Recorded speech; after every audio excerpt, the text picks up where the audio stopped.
एक गांव में धर्म सिंह नाम का एक बूढ़ा जमींदार रहता था। असल में जमींदार तो वो बस कहने मात्र का था। एक समय था जब उसके दादा इस गांव के जमींदार हुआ करते थे। बड़ी शानो शौकत थी, गांव में उनकी तूती बोलती थी।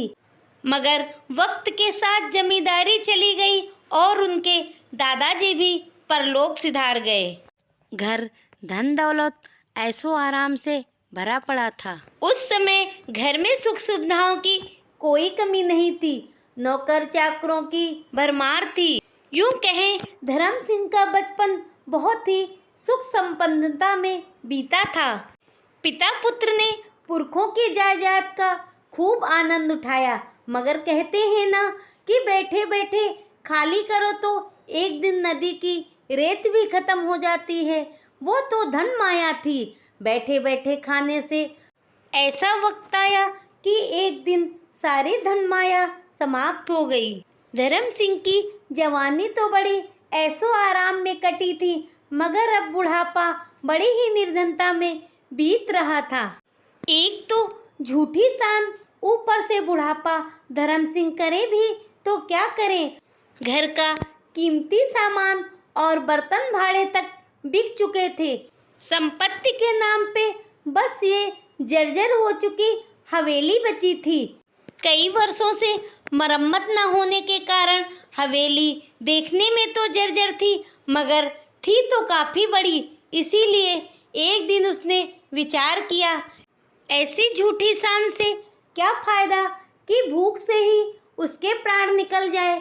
वैसे भी उसका कोई वारिस तो है नहीं।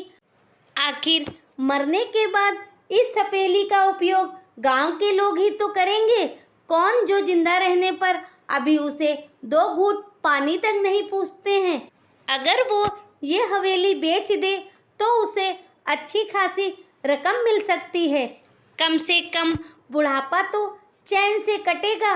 वरना ये विचार आते ही अगले दिन वो गांव के गणमान्य व्यक्तियों से मिला और उन्हें पूरी बात बताई। शीघ्र ही ये बात चारों तरफ फैल गई कि जमींदार की हवेली बिक रही है।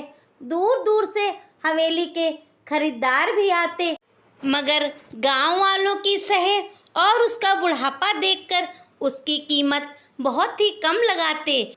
माना कि हवेली जर्जर हो रही थी, मगर फिर भी उसकी कीमत इतनी कम तो नहीं थी। लाखों की हवेली की कीमत बस हजारों रुपए में लगाते। इतनी कम कीमत देख के धर्म सिंह क्रोध से आग बबूला हो जाता और वो खरीदारों को भगा देता। इधर पूरे 2 दिन हो गए थे। जमींदार के पेट में अन्न का दाना तक नहीं गया था। भूख से व्याकुल धर्म सिंह सोचने लगा, हाय ये क्या दिन आ गए हैं। सारी जिंदगी तो ऐसो आराम में बीते, अब क्या पेट की आग बुझाने के लिए भीख मांगनी पड़ेगी।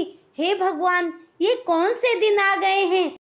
ऐसा रहा तो उसके बाप दादा के माथे पे उसके भिखारीपन का कलंक लगेगा। यही सोचते सोचते वो अपनी पूर्वजों की तस्वीर के समीप पहुंच गया। उन्हें निहारते हुए उसके आंखों से आंसू बह निकले। वो रोते हुए बोला, आज मैं दाने दाने को मोहताज हो रहा हूँ। मेरी समझ में नहीं आ रहा मैं क्या करूँ। इस तरह जब वो फूट फूट के रो रहा था, तभी भाववश में उसका हाथ तस्वीर में लग गया। जर्जर दीवार और पुरानी तस्वीर होने के कारण तस्वीर भर भरा कर नीचे गिर गई।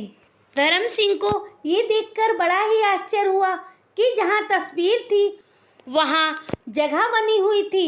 साथ में नीचे जाने के लिए सीढ़ियाँ भी थी। उसे बड़ा ही अचरज हुआ। उत्सुकतावश वो सीढ़ियों से नीचे उतर गया। नीचे तो कोई पुराना तहखाना था। तहखाना कई छोटे बड़े संदूकों से भरा पड़ा था।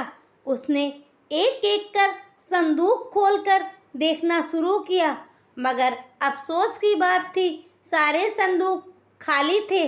वो वापस चलने को था, अचानक उसकी नज़र एक छोटी सी डिब्बी पे पड़ी जो लुढ़ककर एक संदूक के पीछे पड़ी थी। उसने डिब्बी खोलकर देखी तो उसके अंदर एक रत्न जड़ित अंगूठी रखी थी। ये देख धर्म सिंह को बड़ी प्रसन्नता हुई। उसके मुरझाए चेहरे पे यकायक मुस्कान आ गई। अगले दिन वो शहर के सुनार के पास पहुंचा और उसे अंगूठी दिखाई। अंगूठी शुद्ध सोने की और काफी भारी थी। उसमें जो रत्न था वो भी बहुमूल्य था। इसीलिए सुनार ने उस अंगूठी की कीमत पूरे 1 लाख रुपए बताई। तब धर्म सिंह ने 1 लाख रुपए नगद ना लेकर उसके बदले चांदी के सिक्के ले लिए। फिर वो वापस गांव लौट आया। उसने चांदी के सिक्कों को बहुत ही संभाल के रख दिया। अगले दिन उसने एक चांदी का सिक्का निकाला और अपने गांव के सुनार को बेच दिया। आज बहुत दिनों बाद उसने भरपेट स्वादिष्ट भोजन किया था। उसने अपने पूर्वजों को धन्यवाद दिया। अगले 15 दिनों तक उसका यही क्रम रहा। 1-2 दिन छोड़कर वो गांव के सुनार के पास जाता और एक चांदी का सिक्का बेच आता। एक रोज धर्म सिंह तहखाने में गया और वहां रखे हुए संदूकों में से एक जो बहुत ही खूबसूरत संदूक था उसे उठा लाया और फिर गांव के सुनार के पास जाकर बोला, भाई मेरे पास ऐसे बहुत सारे बक्से रखे हैं, मेरा इन बक्सों का क्या काम? तुम ठहरे सुनार आदमी, इस बक्से में अपने जेवर रख के ग्राहकों को बेच सकते हो। मेरे पास ऐसे बहुत सारे बक्से हैं, तुम चाहो तो मुझसे खरीद लेना। अब सुनार मन ही मन सोचने लगे, चक्कर क्या है, आजकल जमींदार साहब रोज एक चांदी का सिक्का बेच रहे हैं और अब बहुत सारे बक्से होने की बात भी कबूल कर रहे हैं। ये सब सोचकर उसने प्यार से जमींदार से पूछा, क्या बात है जमींदार साहब, लगता है कोई खजाना हाथ लग गया है, आजकल बड़े मालदार बन रहे हो। जमींदार ने मुस्कुराते हुए कहा, बिल्कुल ठीक समझा है। अरे हवेली में एक ऐसा कमरा था जिसके बारे में मुझे ही नहीं पता था। उस कमरे में बहुत सारा खजाना मिला है, उसी का ये सब कमाल है। साथ ही चलते चलते उसने ये ब्रह्मास्त्र भी छोड़ा, ये बात तुम किसी से कहना नहीं। इसके बाद जमींदार बाजार गया और वहाँ से बड़े बड़े मजबूत ताले खरीद के लाया। फिर उन्हें घर के हर कमरे में लगा दिए। जमींदार ने जैसा सोचा था ठीक वैसा ही हुआ। धीरे धीरे करके पूरे गांव में ये बात फैल गई कि जमींदार को पुराना खजाना मिला है। अब तो हवेली खरीदारों की लाइन लग गई थी। जो भी हवेली में आता और बड़े बड़े तालों को देखता वो समझ जाता इसी में खजाना होगा। आलम ऐसा हो गया था कि हर कोई हवेली को खरीदना चाहता था। वो आपस में ही बहस कर कर मर जाते थे कि वही हवेली खरीदेगा। ये देखकर जमींदार ने कहा, इस समस्या का एक समाधान है, इस हवेली की नीलामी कर दी जाए, जो सबसे अधिक मूल्य देगा उसे ही हवेली बेची जाएगी। एक निश्चित दिन पे हवेली की नीलामी होनी थी। जमींदार की हवेली के बाहर खरीदारों की अच्छी खासी भीड़ थी। नीलामी शुरू होने से पहले एक शर्त रखी गई कि हवेली बिकने के बाद जमींदार इस हवेली से एक दिन का भी बाहर नहीं ले जा सकेगा।